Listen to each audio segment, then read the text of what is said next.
ॐ पूर्णमदः पूर्णमिदं पूर्णात् पूर्णमुदच्यते पूर्णस्य पूर्णमादाय पूर्णमेवावशिष्यते। वसुदेवसुतं देवं कंसचाणूरमर्दनं देवकी परमानन्दं कृष्णं वन्दे जगद्गुरुम्। धर्म प्राण सत्संग प्रेमी सज्जनों, श्रीमद् भगवद गीता का 18वां अध्याय चल रहा है। अब तक भगवान ने आपको बताया कि देखो, ज्ञान जो है ना, गुणों के आधार पर 3 प्रकार का होता है: सात्विक ज्ञान, राजसिक ज्ञान और तामसिक ज्ञान। और कर्म भी 3 प्रकार का होता है: सात्विक कर्म, राजसिक कर्म और तामसिक कर्म। ये सब हम बता चुके हैं, एक बार दोहरा लेना चाहिए। कर्ता भी 3 प्रकार के होते हैं: सात्विक कर्ता, राजसिक कर्ता और तामसिक कर्ता। अच्छा, बुद्धि भी 3 प्रकार की होती है: सात्विकी बुद्धि, राजसी बुद्धि, तामसिक बुद्धि। सात्विकी बुद्धि क्या है? अव्यक्तम विभक्तेषु,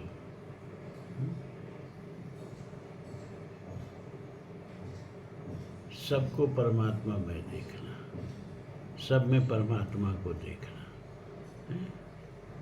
राशि बुद्धि क्या होती है भाई? अरे भिन्न भिन्न भाव में लोगों को देखना। और तामसिक बुद्धि क्या होती है कि एक में ही संपूर्ण को देखना, है ना। जैसे अपने शरीर में ही सब ममता बटोर के शरीर में रख देना। या श्रीधर ने इसकी व्याख्या करते हुए बताया कि जैसे एक मूर्ति में ही है, मान लेना कि सब परमात्मा इसी में है, इसके अलावा और कहीं कोई नहीं है ना। इसको भी तामसिक बुद्धि का। मूर्ति उपासना इसलिए की जाती है कि मूर्ति में भगवान देखते देखते, पत्थर में भगवान देखते देखते कड़कड़ में भगवान दिखने लगे, इसके लिए मूर्ति पूजा है। इसके लिए नहीं है कि बस मूर्ति में ही भगवान दिखे और कहीं दिखे ही नहीं। चलिए, बुद्धि 3 प्रकार की हो गई। धृति भी 3 प्रकार की होती है। धृति माने बताया ना कि धारणा शक्ति। सात्विकी धारणा शक्ति वो है कि जिस शक्ति से साधना में रत रह के, अभ्यास में रत रह के, योग आदि में रत रह करके, अभ्यास में रत रहने का मतलब क्या कि नित्य सत्संग में रहना, संतों के वचनों का श्रवण करना, इससे संस्कार बनता है। इससे बुद्धि सात्विकी होती है। और निरंतर अभ्यास में रह करके मन को, प्राण को और बुद्धि को बस में रखना। धारण का मतलब क्या है? उसको अपने नियंत्रण में रखना। ये सात्विकी धृति है। राशि धृति क्या है? का मन को नियंत्रण में रखने के बाद छोड़ो, बुद्धि को, अंतःकरण को, चित्त को, इंद्रियों को नियंत्रण करने के बाद छोड़ो। इस पर तो ध्यान ही नहीं जाता है ना। तो कैसे धन को धारण करके रखें, कैसे भौतिक सुखों को और उसके सामग्री को, उसके संसाधनों को धारण करके रखें, और कैसे धर्म को, धर्म का मतलब ये है कि धने धर्म, सोचते हैं कि धर्म करेंगे तो धन आएगा, और कुछ धर्म दिखावे के लिए करते हैं, और कुछ दिखावे में जो करते हैं धर्म, वो सबसे धनी हो जाते हैं, भी बता दें आपको। तो धन को नियंत्रण में रखना, धर्म को नियंत्रण में रखना, शारीरिक सुखों के लिए कष्ट सहना, ये सब राशि धृति है। और निद्रा में, प्रमाद में, आलस्य में हमेशा डूबे रहना, दीर्घ सूत्री कोई काम शुरू करे तो ख़त्म करने बीच में ही छोड़ दे, हैं, या सामर्थ्य का विचार न करके काम में हाथ डाल दे। इस तरह की जो प्रवृत्तियाँ होती हैं, इस तरह की जो धृति होती है, उसको तामसिक धृति कहते हैं। तो धृति भी 3 प्रकार की हो गई है। तो आपने अब तक क्या देखा? ज्ञान 3 प्रकार का देखा, कर्म 3 प्रकार का देखा, सात्विक, राजसिक और तामसिक। कर्ता भी 3 प्रकार का देखा, बुद्धि भी 3 प्रकार का देखा, धृति भी 3 प्रकार का देखा। अब भगवान कहते हैं कि सुख भी 3 प्रकार का होता है। सुख 3 प्रकार का होता है, सात्विक, राजस और तामसिक है। तो 36वां श्लोक देखें आप। सुखम त्विदानीं त्रिविधम शृणु भरतर्षभ, अभ्यासात् रमते यत्र दुखान्तं च निगच्छति। एतदग्रे विषमीव परिणामे अमृतोपमं, तत् सुखम सात्विकम प्रोक्तम आत्मबुद्धि प्रसादजम। सुख तो इदानीम त्रिविधिम शृणु में भरतर्षभ। हे भरतर्षभ, सुख भी 3 प्रकार के होते हैं, अब उनको मुझसे सुनो। अभ्यासात् रमते यत्र दुखान्ते च निगच्छति। जिस सुख में अभ्यास से आदमी रमण करता है। आगे हम बताएंगे कि राशि सुख में अभ्यास की कोई जरूरत नहीं पड़ती है, लेकिन इस सुख में, किस सुख में? सात्विक सुख में। सात्विक सुख क्या है? देखो, मानस के सबसे प्रमुख मूल्यवान दोहा क्या है? हमने कहा ना कि आप घबराएं मत। हम ये गीता सुनाने में और उपनिषदों को सुनाने में पूरा मानस और भागवत का जो मूल्य है, जो मूल है, जो मोती हैं इनके, वो आपको परोस देंगे, आपको सुना देंगे।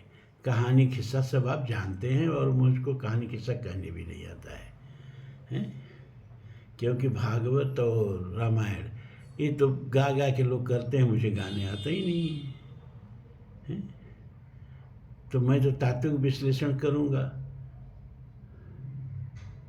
कथा तो कह देता हूँ कभी कभार, अलग की बात है। लेकिन आजकल आप लोगों का अभ्यास हो गया है गाना में, भागवत सुनने का। गाना में एक बार लग गया झटका में संस्कार कि कौन टीवी लग गई, तो एक अनिरुद्धाचार्य है, तो भागवत कह रहा था, कृष्ण की तरह ही वेशभूषा बना के उसी तरह से बैठता भी है। तो हम देखेंगे भागवत वगवत ये सब करते कैसे हैं भाई? और सामने भीड़ कम से कम 15,000 20,000 की थी। तो शुरू हुआ, एक फिल्म का गाना है ना, तेरे बिना भी क्या जीना। शुरू किया, ओ राधा रे कि क्या, तेरे बिना भी क्या जीना। हमने कहा यही फिल्मी गाना गा गा के सब भागवत करते हैं। राधिका गोरी से, बिरज की छोरी से, मैया करा दे मेरा ब्याह, और 10,000 20,000 की भीड़ खूब नाचती है, मगन रहती है।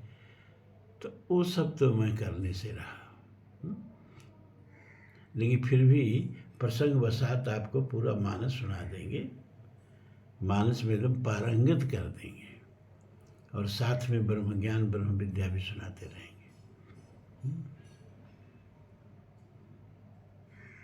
तो अभ्यास करना पड़ता है, और मानस की सबसे महत्वपूर्ण चौपाई जो है वो बड़ी विचित्र है, और बड़े विचित्र पात्र के मुख से निकली है वो बात निकली है। चौपाई नहीं है, दोहा है। वो क्या है कि तात स्वर्ग अपवर्ग सुख धरिय तुलाइक अंग, तूलनता ही सकल मिली जो सुख लव सत्संग। हे तात, सारे स्वर्ग का और अपवर्ग का सुख तराजू के एक पलड़े पर रख दो, और दूसरे पलड़े पर एक पल के सत्संग का सुख रख दो, तो सत्संग का सुख इन सारे स्वर्ग और अपवर्ग के सुख पर भारी पड़ जाएगा। ये बात कह कौन रहा है? लंकिनी कह रही है हनुमान जी से। मुठका ताहि एक कपि हनि, रुधिर बमत धरनी ढन बनी, अपुट संपुनि संभार उठी सो लंका, जोर पानि कह विनय सशंका। हनुमान जी को रोकती है वो। जब हनुमान जी मसक समान रूप कपिधरी, लंका चले उस सुमिर नरहरि, तो पहले ही पाला पड़ गया लंकनी से। निडर चपल बंदर तू निर्भीक कहाँ जाता है, अरे खगवीर जहाँ उड़ते हैं तो मोर वहाँ जाता है, हैं? रोकती है वो। साकार दीठ लंकानी, कभी पुंगव को ललकारा, कानों के पास भयंकर खिजला कर थप्पड़ मारा। हनुमान जी को एक थप्पड़। हनुमान संभल कर बोले, उसकी यह देख धिठाई, अरे अपने ही हाथों तूने अपनी ही मौत बुलाई, तो मुझसे भी कुछ ले ले कह अपनी झापड़ मारा। तो लंकनी रोकती हनुमान जी को, कह रहे दुष्ट निर्भय चरस न जानस मोही, मुझको जानता नहीं है तो इतना निर्भीक होकर के घुसता है लंका में, हैं? तो मोर आहार जहाँ लग चोरा, अब मेरा तो आहार यही है कि चोरों को मार के खा जाती हूँ। तो हनुमान जी ने कहा तब मार के खाओ हमको। तो हनुमान जी मारते हैं उसको एक घुसा, तो एकदम गदगद हो जाती है। बड़ी विचित्र घटना है यहाँ। और कहती है, हे तात, सारे स्वर्ग और अपवर्ग का सुख, अपवर्ग माने भू भुव स्व म जन तप सत्यम, इनमें जितना भी सुख है और स्वर्ग में भी जितना सुख है, इसको तराजू के एक पलड़े पर रख दिया जाए तो ये सब मिलकर के सत्संग के एक पल के सुख के बराबर नहीं होगा। तो हनुमान जी ने कहा कि अच्छा सत्संग की हो क्या, जो ये अपना अनुभव सुना रही हो, तो कभी सत्संग भी की हो? कहाँ की हो? अभी अभी किया है हमने। अभी कहाँ सत्संग किया है तुमने? क्या ये जो आपने मारा है ये घूसा, अब पीठ पर लग के फिर तुरंत हाथ आपका ऊपर, एक संत ने मुझे स्पर्श किया, हो गया सत्संग, हो गया मुझको ज्ञान, मेरी सारी तामसिक बुद्धि नष्ट हो गई एक पल के संत के संस्पर्श से। आपने मुझे मारा, अब मेरे लिए वो मार नहीं थी, वो आपका सत्संग था, वो सात्विक स्पर्श था, और उससे मुझे ज्ञान हो गया, और मुझे जो सुख मिला उसकी अनुभूति मैं आपसे कह रहा हूँ। तो अभ्यासात रमते, ये सुख तो अभ्यास से न मिलेगा। जैसे आप लोग अभ्यास कर रहे हो, रोज आकर के सत्संग के टाट पर बैठ जा रहे हो, और जो मैं सुना रहा हूँ सुनने को तैयार भी हो जा रहे हो। बड़ी दुर्लभ घटना घट रही है भैया, आप लोग इसका मूल्य कम करके मत आको। इस घोर कलकाल में श्रवंतो अभिभवम न विदु, श्रवणाया विभव लभ्यो, ब्रह्म विद्या सुनाना और सुनना दोनों बड़ा मुश्किल है। अब इतनी उम्र हो गई आप लोगों की, हैं? आप लोगों के बीच में 76-77 वर्ष के आदमी बैठे हैं, और 60 के आसपास आप सभी लोग हो। इतनी उम्र में ईमानदारी से हाथ रख के बताना, कहीं उपनिषद पर प्रवचन सुना? कहीं गीता पर प्रवचन सुना? कितनी दुर्लभ ये घटना घट रही है प्रभु की कृपा से, कि इस घोर कलकाल में आप लोगों के अंदर भगवान ने सद्बुद्धि भर दी कि रोज गीता सुनने आप आके बैठ जाते हो। और अभी हम कह रहे हैं कि वो उपनिषद सुनाएंगे, उसके लिए भी मानसिक रूप से तैयार हो। और घबराओ मत, हम मानस का सब बढ़िया बढ़िया पकड़े की तरह सुनाते रहेंगे। ये जो दुर्लभ संयोग घटित हो रहा है ना, चलने दीजिए, जब तक सांसें चले ये सत्संग चलने दीजिए।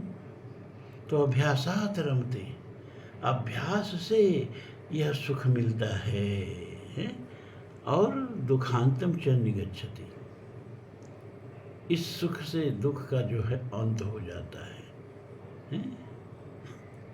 दुख का अंत कैसे हो जाता है? दुख संयोग वियोगात योग संगीतः।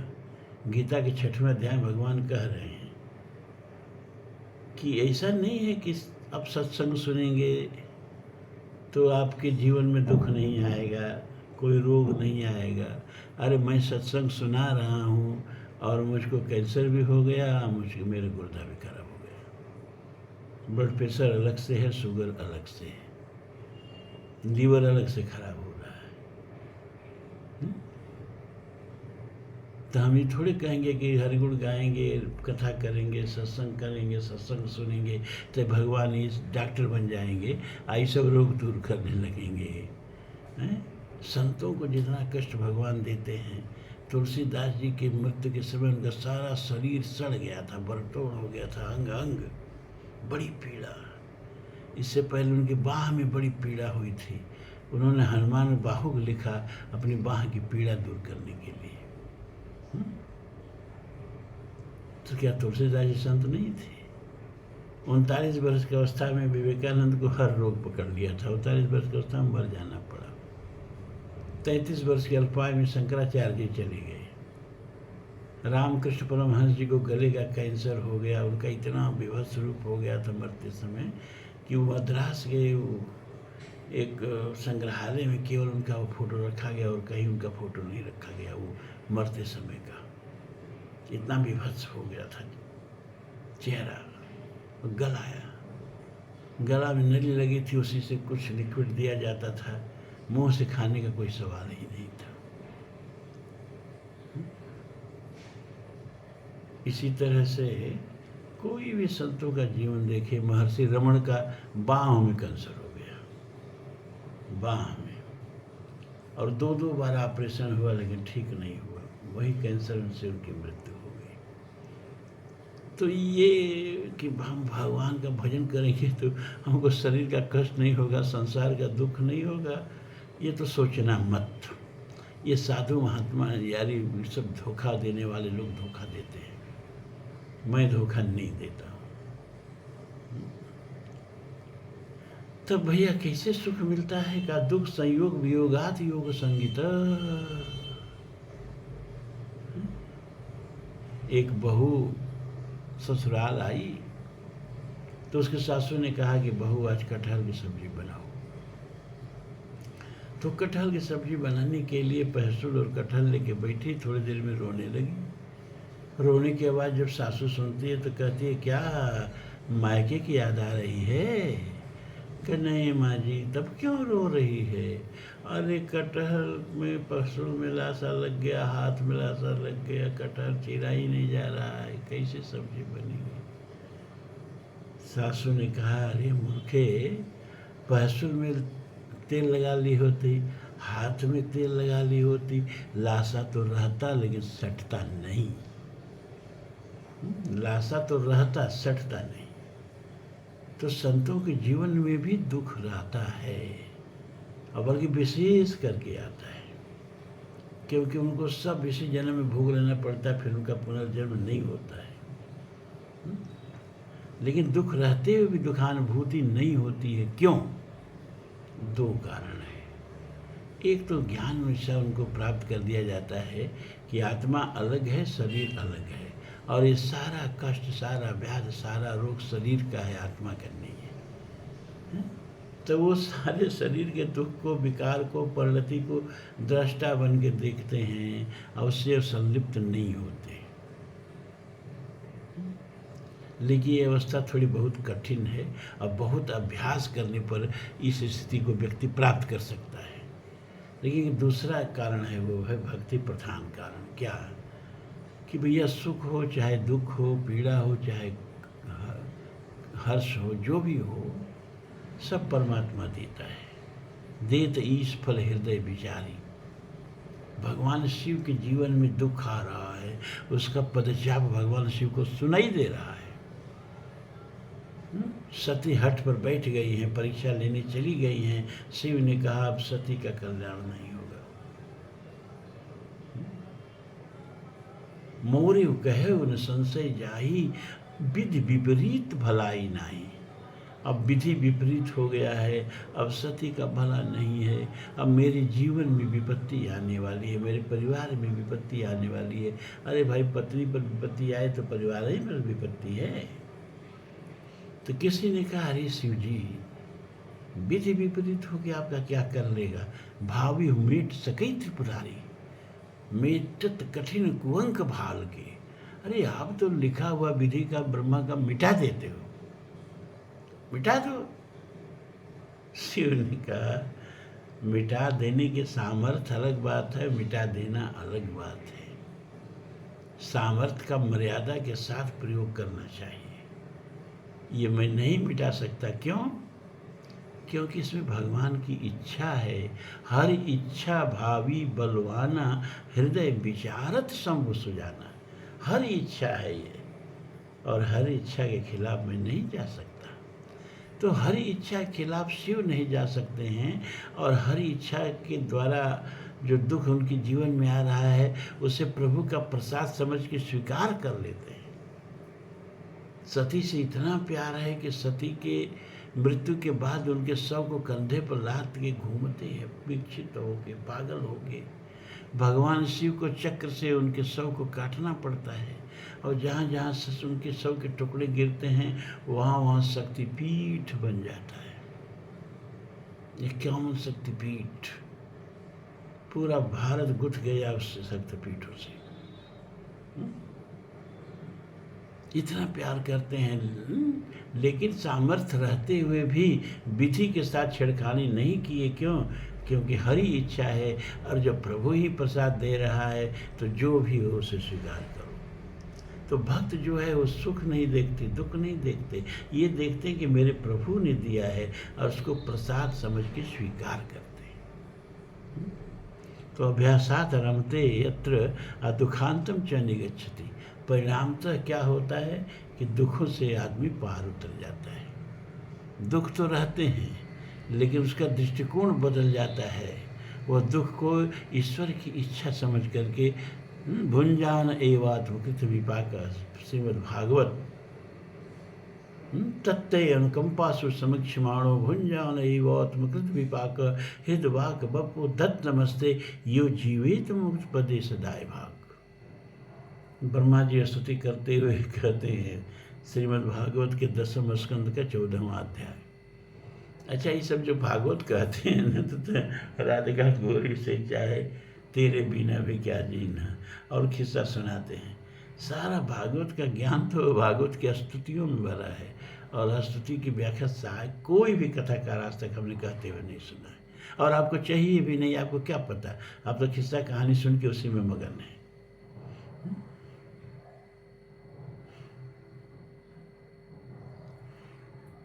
ब्रह्मा जी कहते हैं कि हे प्रभु, सुख आवे चाहे दुख आवे, दोनों में तुम्हारी कृपा जो देखते हैं, और भुंजाने आत्मकृत विपाक, अपने किए हुए कर्मों के फल को भोगते हैं।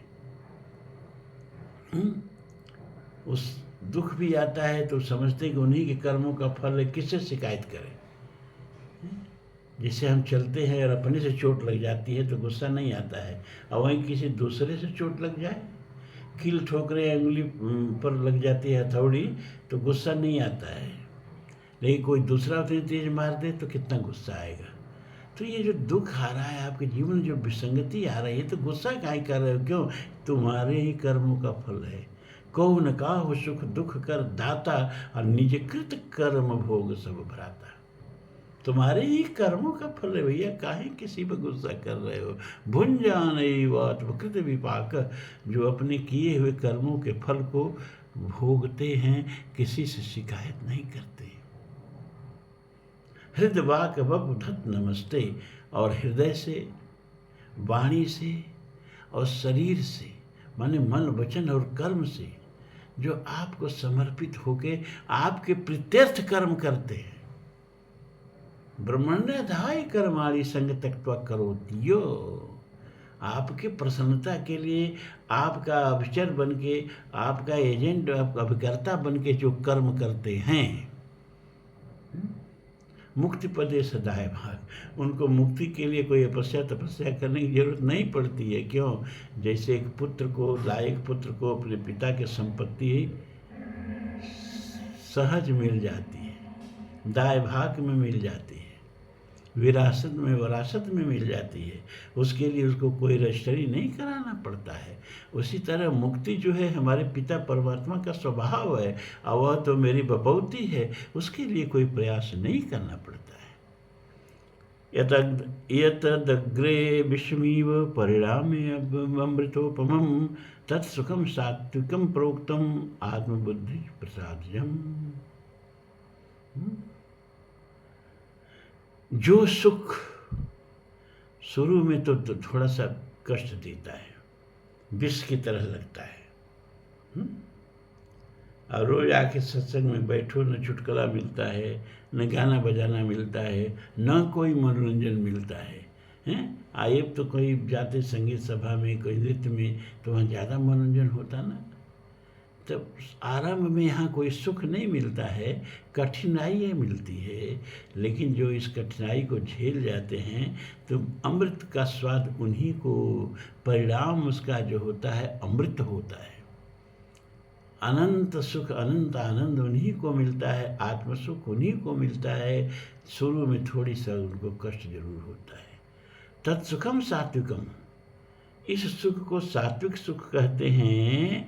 बुद्धि आत्म प्रसादजम, परमात्मा की प्रसन्नता से यह सुख किसी किसी को प्राप्त होता है। जैसे आप लोगों पर परमात्मा प्रसन्न है, क्योंकि बिनु सत्संग विवेक न होई, राम कृपा बिनु सुलभ न सोई।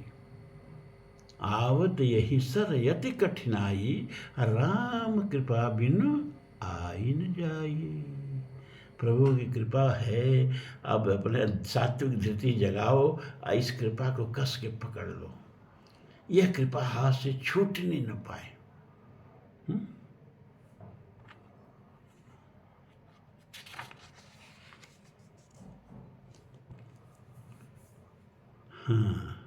विषेन्द्रिय संयोगा तदग्रे अमृतोपमं परिणामे विषमीव तत्सुखम राजसम स्मृतम।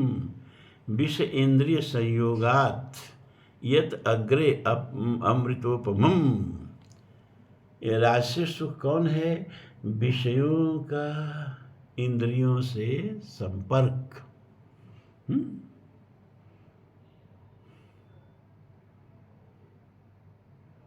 जैसे खुजली आती है ना, तो खुजलाते हैं तो बड़ा अच्छा लगता है, लेकिन बाद में जलन होने लगती है। उसी प्रकार से ये जो विषय और इंद्रियों का संस्पर्श होता है ना, तो ये विषय इंद्रियों को खुजलाती हैं, तो बड़ा आनंद मिलता है, लेकिन बाद में बड़ा दुख मिलता है। क्यों भैया? अरे विषय तो जस के तस रहते हैं, इंद्रियां जो हैं चुक जाती हैं। तब क्या है? दांत नहीं है, चना खाने का मन कर रहा है, दिखाई नहीं दे रहा है, नृत्य का आनंद लेने का मन कर रहा है, सुनाई नहीं दे रहा है, संगीत का आनंद लेने का मन कर रहा है, चला नहीं जा रहा है, तीर्थाटन का आनंद लेने का मन कर रहा है। कहाँ से मिलेगा? हाथ पांव सब कांपने लागे, नैन नाक बहे पानी, हैं? देखत ही आई बिरधाई भैया, सब सुख छिन गया। सुख तो है, विषय तो है, उसी तरह नृत्य कर रहे हैं, अब चिढ़ा रहे हैं। और व्यक्ति क्या करता है कि साकी मेरी ओर न देखो, अरे मुझको तनिक मलाल नहीं, इतना ही क्या कम आंखों से देख रहा हूँ मधुशाला। शास्त्र में कहा गया, आपात रमणा विषया पर्यंतम दुखदायिनम।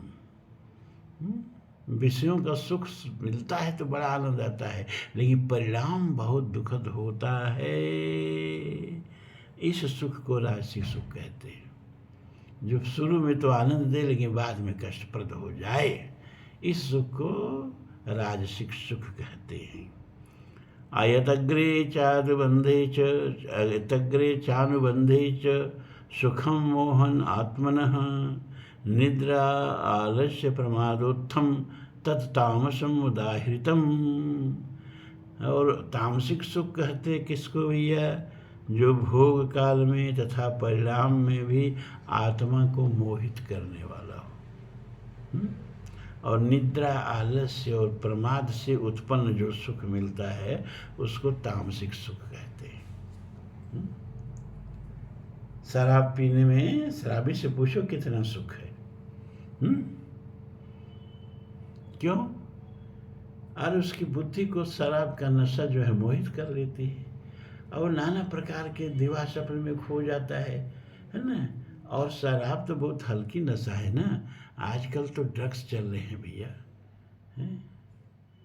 अब वो तो जो सेवन करते हैं वही बता सकेंगे कि उनको क्या सुख मिलता है, लेकिन आप देखते हैं उनके दुख। सब घर द्वार बिक जाता है, परिवार से भी दूर दूर तिरस्कृत हो जाते हैं, चरित्र नाम की कोई चीज नहीं रहती है। अपने घर से ही सामान चुरा चुरा के उनको ड्रग लेना उनकी व्यवस्था हो जाती है, मजबूरी हो जाती है, लेकिन उनको सुख मिलता है तभी तो ये सब दुख उठाते हैं उस सुख के लिए।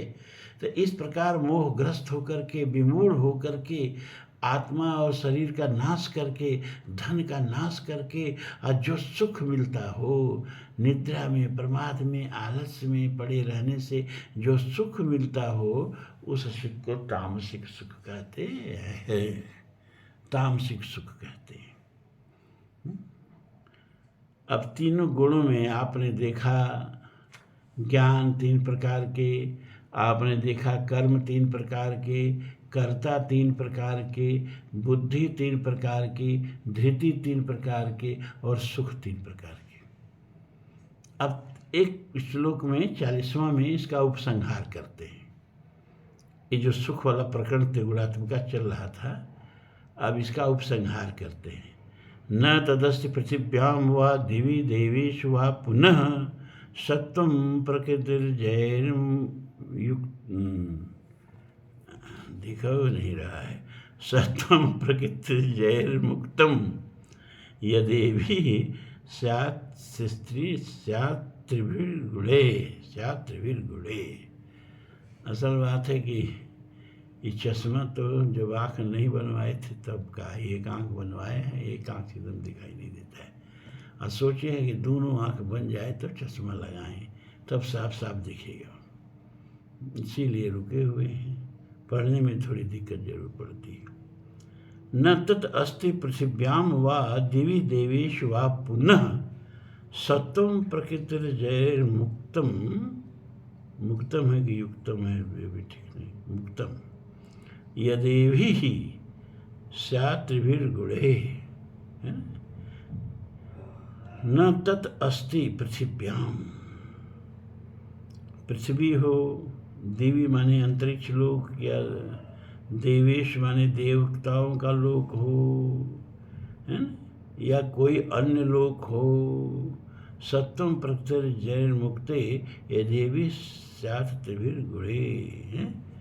कोई भी जगह इस ब्रह्मांड में ऐसी नहीं है जहाँ पर इन तीनों गुणों से रहित वस्तुएं पाई जाएं। कर्ता भी कहीं भी मिलेगा, देवलोक में, पृथ्वी लोक में, चाहे जिस लोक में,